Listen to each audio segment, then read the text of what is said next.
Well, hello and welcome to Late Night FM. It's Christian. Happy to be with you to talk about the Black Crowes and the Rock and Roll Hall of Fame this time around. And I've spent the week just replying to comments about the Black Crowes and about the Rush post. The Rush post has really taken off, and I appreciate that. And I can tell you the last week in my world has been talking about Annika Nilles and Neil Peart. Look at that. I should just stop right there because people who've been following a little bit of my post on Annika, or now maybe some people come back and say it's Annika. Annika Nilles. All right. And I know this because there were some fans of Rush in Germany who helped me with the pronunciation. Now, with the Neil Peart stuff, this goes back to when I was a kid in Baltimore, pre-internet. We called him the wrong thing, and I think a lot of people have been very gracious in the same experience. We've been saying it wrong for years, and then in the internet age, we were able to clear that up. But welcome to Late Night FM. This is a project that is pretty new. It's pretty new, and I'm feeling like I've found what I should be doing. And I appreciate you for checking it out. What I do now usually is I'll start by writing. I'll write an article about an experience I had in music or radio or just a thought I'm having. And it'll start on Substack. And then I'll put that out. And you know, it's a handful of people that are there. I'm much appreciative of the folks that are finding the written word. And then I'll go on to record a shorter video about that topic. This week just happens to be the Black Crowes. And the second time around with the Rock and Roll Hall of Fame and them not making it in. And I just wanted to make a case because I don't understand all that goes into the Rock and Roll Hall of Fame's decision. You know, and when I put out this short video stating, along with the article, that they've sold over 30 million records. They've been active since 1990. I feel their influence was a bridge between what was happening in the late 80s, which was, you know, we had a lot of synthesizer-based music. We had some hair bands. We had Guns N' Roses, which was my favorite part of that late 80s movement. That was rock and roll. Still a little spandex, but a little more rock and roll. The Black Crowes come around in 1990, and I feel that they maybe not reset things, but they were a bridge between blues-based rock and roll, maybe something you'd hear in the 70s from Zeppelin, you know, that kind of thing. And they were ushering in a brand new era, which would go on to become the grunge era. You know, I don't necessarily consider grunge anything more than rock and roll. It's all rock and roll. You know, it's that era and that style of music, more like a period for me than a, you know what I'm saying. So anyway, we'll write. I post out the video. People start to send in their comments, and then I'll do something like this, which is a video and audio podcast where I share your comments and thoughts. And, you know, getting back to the Black Crowes, they've had hits. Remedy, She Talks to Angels, Hard to Handle, which is a great cover song. Thorn in My Pride. And I just didn't know the criteria. What does it mean? If it's record sales, they've got that. If it's hits, they've got that. They've endured. They did take a chunk of time off, notoriously fighting with one another. But so did Oasis. Oasis took time off. They notoriously fought. I'm sure they were prickly with their management at times, maybe the industry as a whole. I can't speak to this. See, I wasn't there for all of that. Although I did interview Chris Robinson when I was at WMMR in Philadelphia. I covered the Brotherly Love tour in Philadelphia that happened to be co-headlined with Oasis. Oasis was nominated in 26, and they're going in. The Black Crowes are not. So the purpose of this is to share some of your comments, what I'd like to ultimately do with Late Night FM, which is really more about the vibe, right? People of a certain age, Gen Xers, maybe some millennials, and certainly our boomers remember the impact of radio. And I love radio ever since I was 8 years old. So Late Night FM to me is a vibe. You'd hear all sorts of different kind of things happening at night, whether it was out in the desert or it was Larry King or Dr. Drew, whatever you were listening to. Late Night FM is the vibe. And we will definitely be going heavy on music, and I'll be sharing stories of music and my time in radio, in, on, and around it for the last 30 plus years. However, I'd like for this to be a two-way conversation, and we can achieve this through, in some part, on the tubes and on IG, because you can comment there, and I can comment back, and we can have a dialogue there. Ultimately, and I'll share this stuff here, as many as I can. There's quite a few, just on the Black Crowes alone. 94 comments as I record this. And I feel like that one's just heating up, but they tend to fall in a few buckets, and I'm gonna talk about those as we go. So be sure to comment, and I will share those on the podcast. There you have it. No sponsors at this point. We're just getting started. It's just completely independent. Bringing it to you because I love music. I'm a music lover. I also love coffee, and I love talking about music and radio and the things that happen in our lifetime, which is culture. All right. I'm a Gen Xer, so it has that lens. Thank you for allowing me the grace to take a sip of coffee. I love it. Ideally now, I would like to do this as a live show, almost like real Late Night FM radio would be done. We could stream it to the tubes. That I know for sure. I think we need to build up a little bit more. I consistently give it to you a little bit more, so to speak. And we can pick a day where this happens. I'd even go daily. I would go daily for you. So anyway, we're here. And so if you don't mind, I've got something I would like for you to do for me, if you will. An assignment? Yeah. An assignment. One of my favorite movies is Almost Famous. And drops like this. Listen. I am the enemy. Yeah. So, love that. If you're a fan of Almost Famous, I'm right there with you. Look for the Substack. The links are in the bio here. Wherever you're seeing this, you should be able to navigate toward the written thing. If you like to read, like get up on Sunday morning, cup of coffee. I'm trying to write about certain things. We're on the IG, we're on the tubes. And you can listen, take it with you wherever you're subscribing to your podcast. Okay, look for a Late Night FM with your boy. My name's Christian with a Polish last name. That's why I'm sensitive to Annika, Nilis, and Neil Peart. Mine's easy. Kudnik. It just looks a little harder. It's Polish. I get it. Let's dive into some of these comments now that you're thinking about subscribing in those areas, and I appreciate you. Let's go over to the tubes first. Again, we're talking about the Black Crowes, their induction or non-induction. They were nominated twice to get into the Rock and Roll Hall of Fame. Sadly, they did not. And I have to navigate my way back. This is a little tricky, but I think I can do this. We'll start over on the IG, the comments. On your screen, if you're listening to this, you can go back and watch it on the tubes if you like. Everything falls under my name. I think they have that influence. They've got the record sales, and they've had a sustained career. That's my jumping off point. My friend Matt says, preach, brother. One of my all-time favorites. Sleevey421 says, Black Crowes are such a throwback with a lot of soul. Seen them 35 to 40 times. Great duo. Chris is a great frontman, and Rich is a talented artist. They absolutely should be in the Rock and Roll Hall of Fame.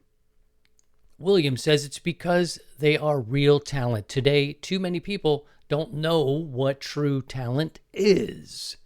All right, so again, This goes back a little bit to they were unique in the way that they came out. They took the blues. They held on to this kind of blues and the rock and the soul and R&B. Chris has soul coming out his a-hole. I know.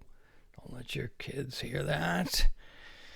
But it's true. And they didn't change. They stayed the same. And maybe that was all part of this decision. But we'll get to that in just a little bit. We have a lot of comments that I'd like to go through here. Let's see. I had no idea why they wouldn't be in the Rock and Roll Hall of Fame. There's other people in the Rock and Roll Hall of Fame that have not accomplished as much as the Black Crowes. They have all the credentials to be in the Rock and Roll Hall of Fame. Not sure why they wouldn't be. Don't see any reason for it. Now, we also start to get into this thing where you're dealing with other bands. And I want to be careful here. I'm not trying to throw shade on the Rock and Roll Hall of Fame.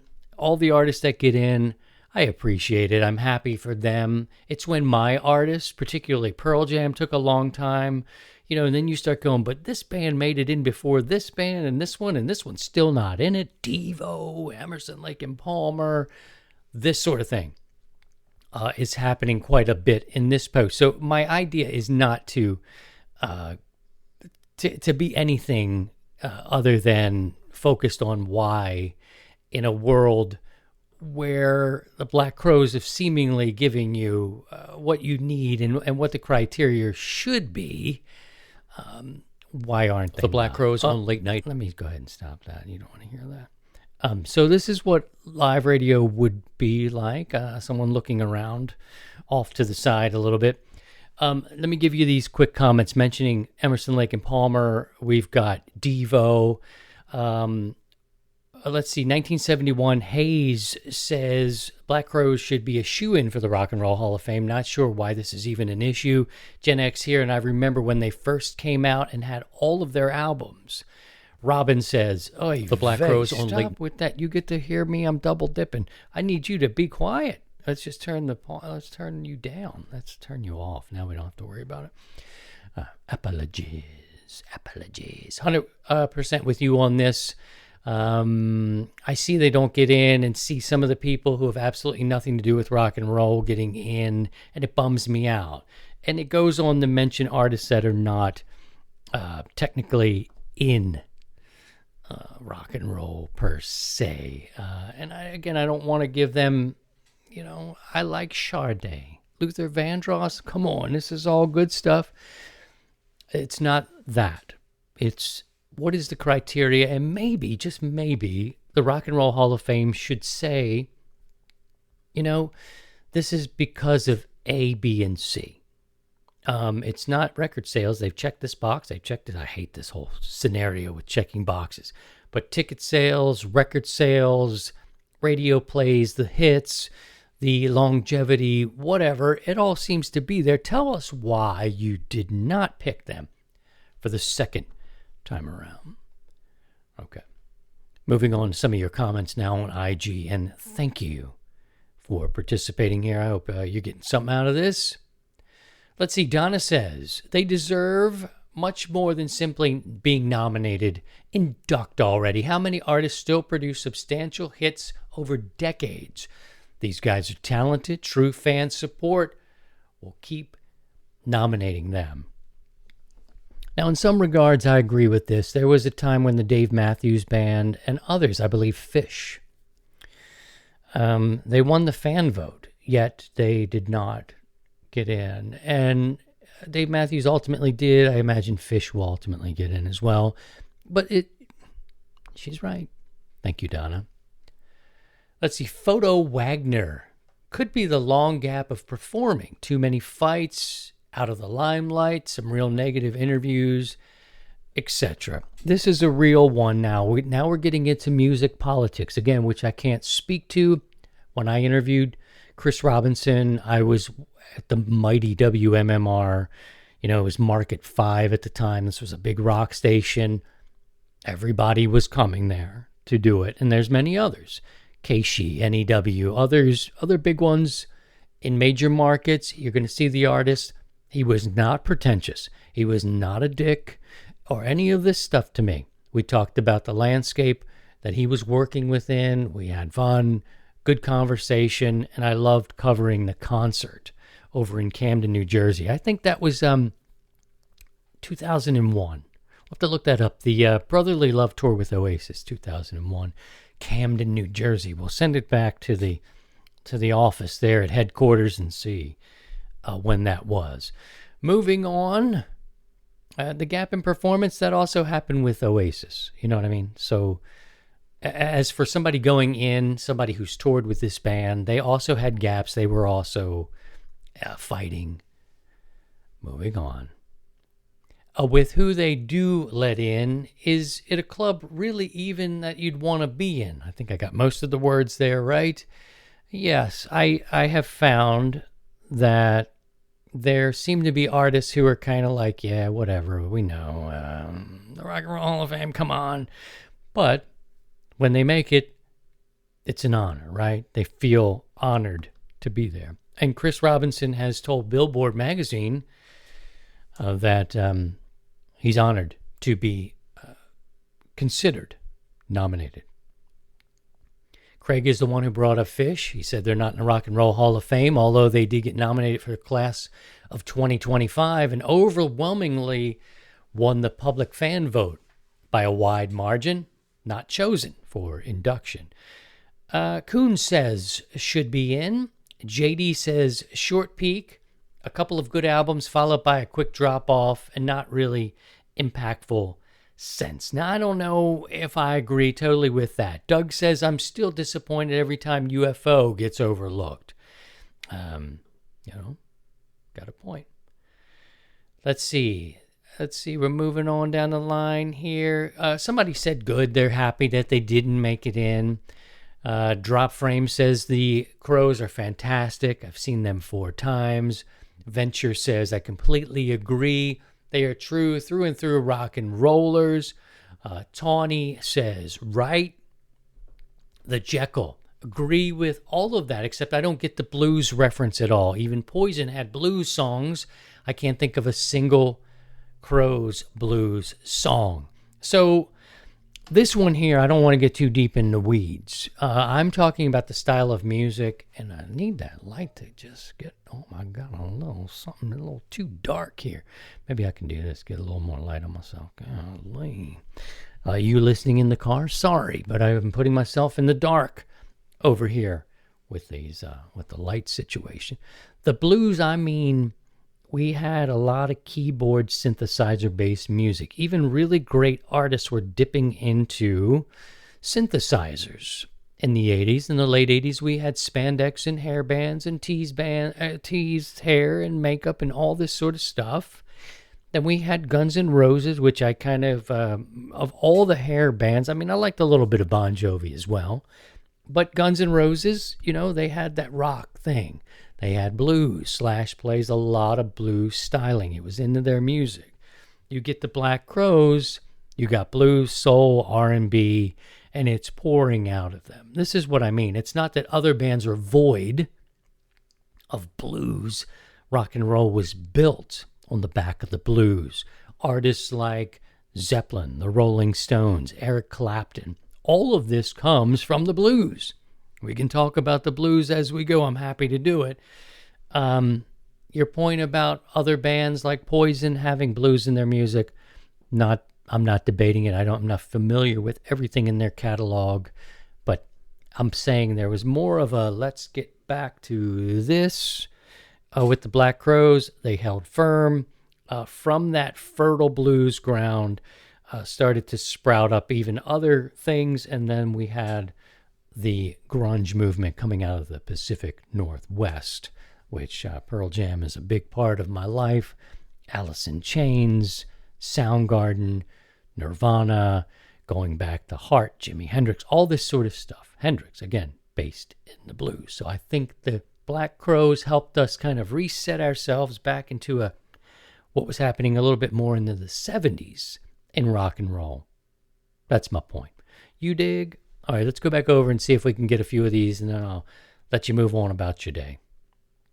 Music politics. This came up from Capone John.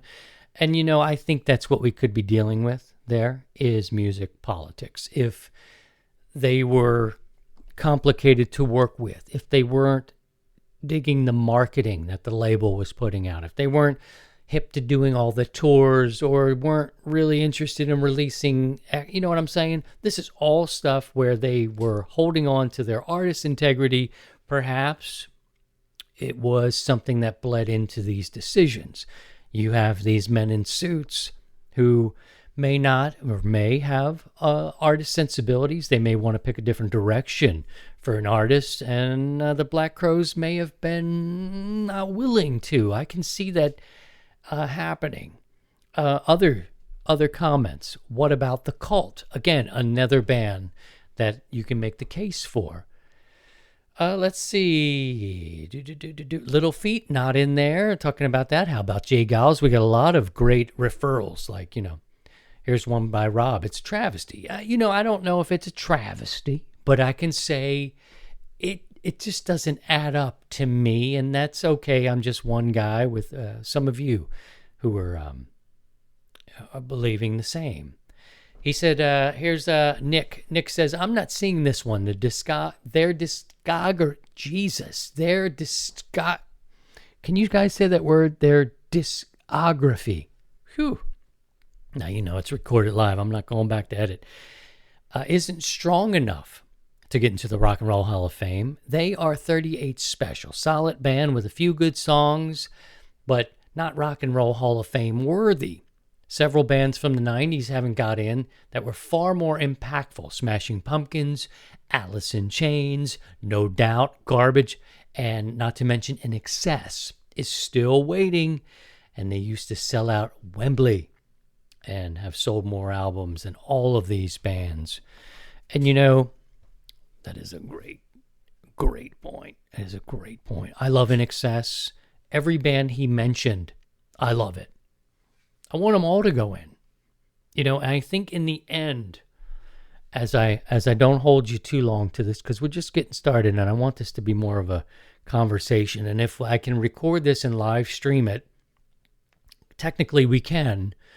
I can bring people in. I will interview people.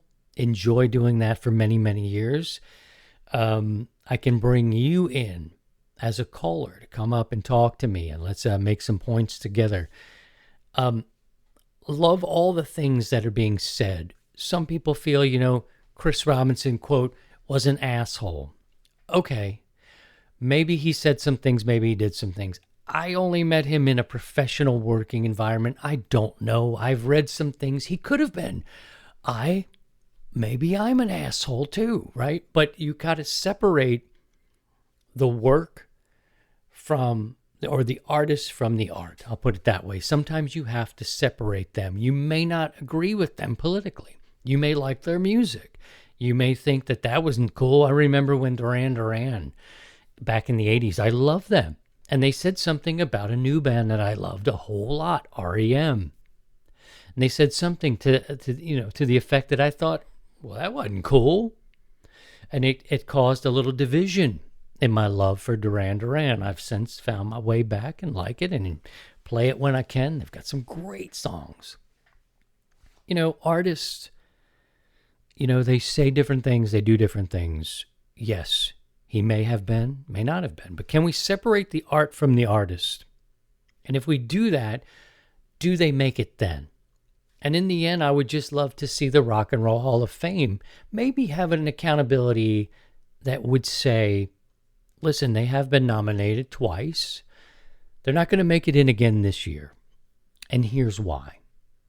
And if they just said, I think Chris is an asshole, that's at least something, right? I feel that every year I'm left with the feeling of, what else did they need to do to make it? Why can't Devo get in? What, you know what I mean?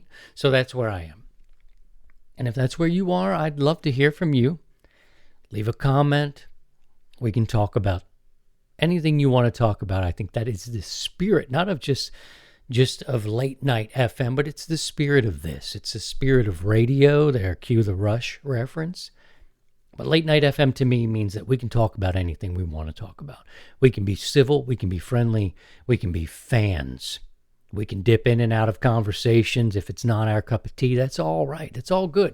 If you have ideas and thoughts and suggestions, guests that you would like to have on, I'm just getting started and I'm really having a good time. And it's because it's a two-way dialogue. It's you and me, okay? And we can bring anybody else in that wants to hang out and talk music and talk radio when radio is this and that and what it can be. And the times that we live in, which is indeed culture. I'm on the tubes, I'm on IG, I'm on Substack. You can listen to this wherever you get podcasts. You can watch it on those other outlets, IG, the tubes, and you can read about it on Substack. And I hope that you will provide your comments and your thoughts. It helps push us out there to more like minds. I'm just doing this by myself right now. At some point, maybe we'll have Gibson guitars or Fender or drums and cymbals. I don't know. Right now, it's just me and it's you. Share it out.